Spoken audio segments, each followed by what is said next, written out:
Pangulo. Susugan ko lang po konti yung sinabi ninyo. Yung pong sa pagbibigay bakuna ng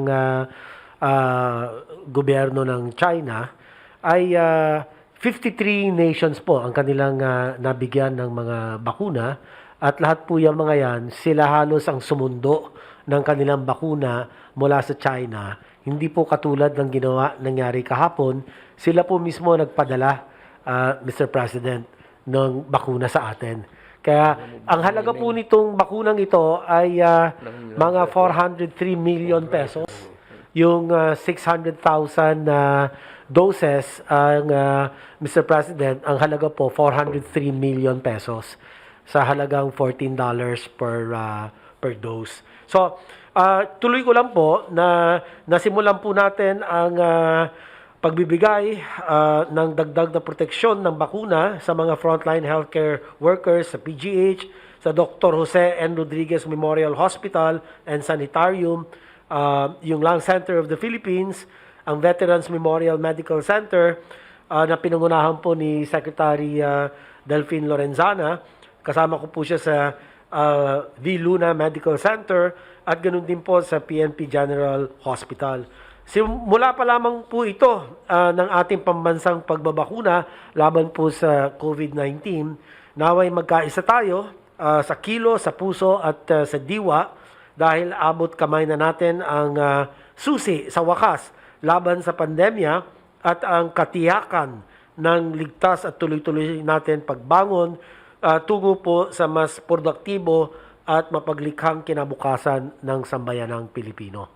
So, ito lang po ang ibig kong iparating sa aming pong updates. Tomorrow ay tuloy-tuloy na po ang pagbabakuna sa lahat ng mga ospital ng gobyerno, public and private, at local and national government hospitals at hanggang masakupan po ang mga barangay health workers sa kanayunan. At ibig ko rin pong ipagpaalam sa inyo, Mr. President, na ang Pasay City ngayon ay rumaragasa ang kanilang COVID cases. May spikes po sila at pinapaalam ko po na doon magpapadala din po tayo kaagaran ng mga bakuna para po maprotektahan na ang kanila pong mga healthcare workers hanggang po sa kanilang mga barangay health workers na bumubuo ng barangay health emergency response teams at ito po ay karagdagan hakbang para po mapababa natin ang rumaragasang COVID-19 cases sa Pasay City. So ito lang po as of now my updates, Mr. President. Sige, go ahead. Sir, yung sinasabi po kasi ni Madam Vice President, dapat daw po... Ayaw kaya mabuti kung tanggalin mo yung... Opo. Nagbabounce kasi yung ano, kaya Opo. it's not really very clear. Nagbabounce ang boses mo sa... Sa shield po. Pati yung... Ang sinasabi po ni Madam Lenny, dapat daw dumaan sa Health Technology Assessment, sang-ayon po sa Universal Healthcare. Nagkataon naman po tayo nagsulong ng Universal Healthcare ng 17th Congress sa Bababang Kapulungan. So just for the information of VP Lenny, babasahin ko na po yung provision ng batas, Section 34 of the Universal Healthcare. No? The Health Technology Assessment shall be institutionalized as a fair and transparent priority setting mechanism that shall be recommendatory to the DOH and PhilHealth. So hindi po totoo ng sinasabi niya na requirement po ng Universal Healthcare na mandatory daw ang HTAC review. Hindi po. The way she said it, it would appear that it is mandatory. Hindi po, mali po talaga. Kaya sabi ko, the letter of the word says it is recommendatory to the DH. At tandang-tanda ko po ito kasi nung tinatalakay namin ito sa Kongreso, ang tanong nga, bakit kailangan pa ng ganito? Meron ng FDA. So, lininaw po natin at ang aking mga advisors po noon, si Dr. Ernesto Domingo na Magsaysay Awardee, si Dr. Butching Paterno, doon po ang tawag po sa kanila, UPPJ Study Group on Universal Healthcare. Ito'y paniguro lang na yung babayaran ng gobyerno ay essential medical services at mga gamot at hindi po cosmetic, no? para hindi masayang ang pondo. But it is always recommendatory. It is still the decision of the Department of Health and the PhilHealth kung ano pong popondohan. Kaya po siya na-confuse, merong criteria kasi. The following criteria must be observed in the conduct of the HTA, and among others, nakasulat po dito yung safety and effectiveness. Each intervention must have undergone phase 4 clinical trial. Pero hindi po to applicable sa panahon ngayon because nasa EUA lang po Yeah, tayo. correct. Wala pa pong phase 4 na clinical trial ang kahit anong bakuna. So kung sasabihin po niyang mandatory to, wala tayong mabibiling kahit anong bakuna. But the letter of the law is very clear po, recommendatory, and the spirit of the law, as the primary author of the law, was never to duplicate the function of the FDA dahil ang safety at saka efficacy po, yan na po yung function ng FDA. At Maraming saka salamat po. yung emergency use, we are in an emergency situation. The world is in a dire situation. Kaya nga tawag emergency authority, emergency use authority. Hindi nga niya nakuha yan eh. Wala ngayong may panahon na to go subject it into lengthy examination. The world cannot afford it now. Kaya sabi ko kanina, nabasa ko man rin, pinabasa sa akin. Kaya ko sabi ko, what are you doing? Every time you open your mouth, it seems to be idiotic eh. Hindi ka recommendatory nga. If the word recommendatory is made mag-interface ka ng emergency, then what the hell is the recommendation for when you are facing an emergency? Ma'am.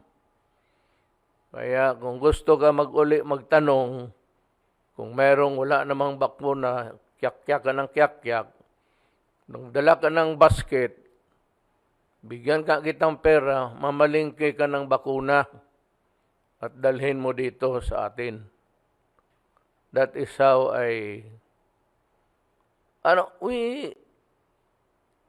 ako naman, pag nagkamali ako talaga, yung klarong mali, nagsasabi ako na, well,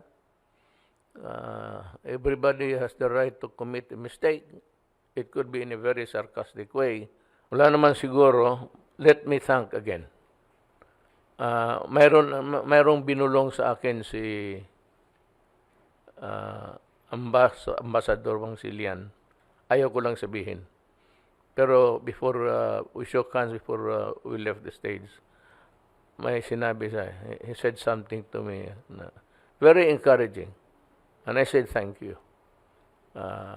Alam na ninyo kung ano yan, but I would not want to preempt. I want the benefactor to announce that ginusto nila yan. Mga the priority. Kasi ang haka-haka ng mga tao, lalo na ito si Maring Lenny, sabi niya na mauna ako.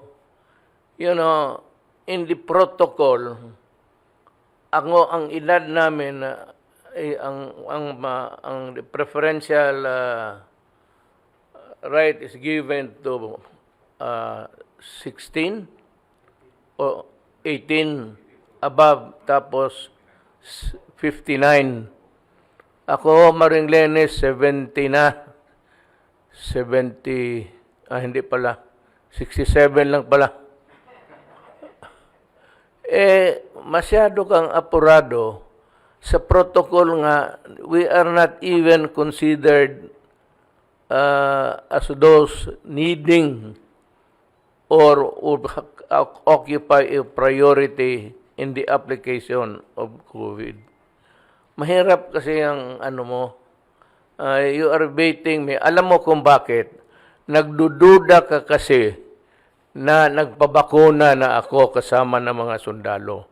Kaya panay ang tikoy, yung ginaganon mo, sige, salita ka. Yun ang talaga ang mo. You have a very you seem to have an angel face but a devilish mind. Marunong ka may ang pagduda mo kasi tapos na ako, kaya you want me to go into a trap of saying things which are not appropriate. Yan ang mahirap sa iyo. And every day, you have a narrative. Nung una, sabi mo na kulang dito, ganon, kailangan, yesterday you said, our frontline workers deserves the best. Wala akong problema yan. Mas magsakit ang ulo ko kung wala siya. Kayo, ikaw, sige ka lang salita dyan. Wala ka namang ginagawa. Sige ka issue ng statement. Do you know what? Because you want to be relevant here. Gusto mong sumali sa laro na para makipakinggan ka rin. Bakit hindi mo sinabi noon yan? Tapos ngayon, sabihin mo, dadaang propeso. Anong propeso? Proseso, rather. Anong proseso ang gusto mo? Natapos naman yan lahat.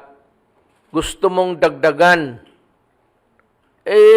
Bakit hindi mo sinabi noon na ito lahat kailangan?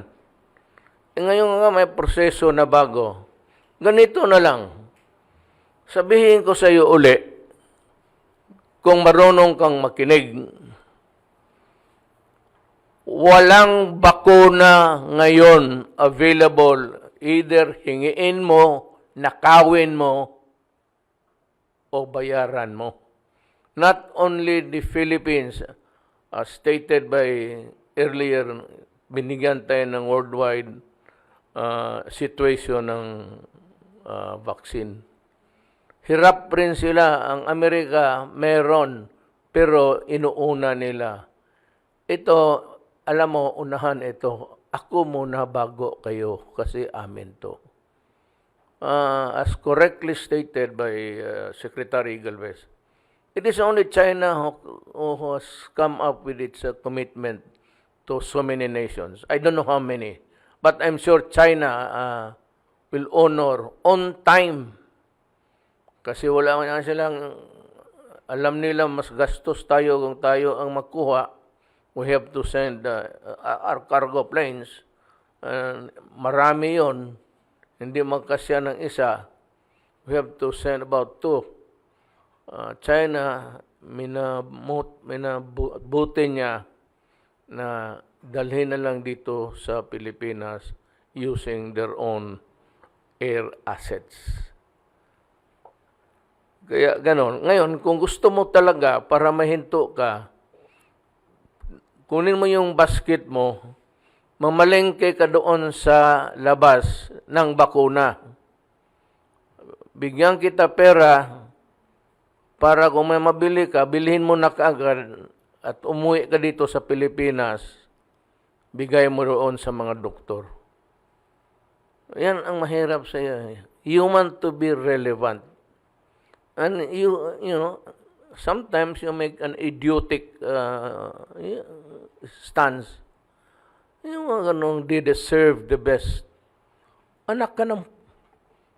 Bakit? Ako, I would give them the worst.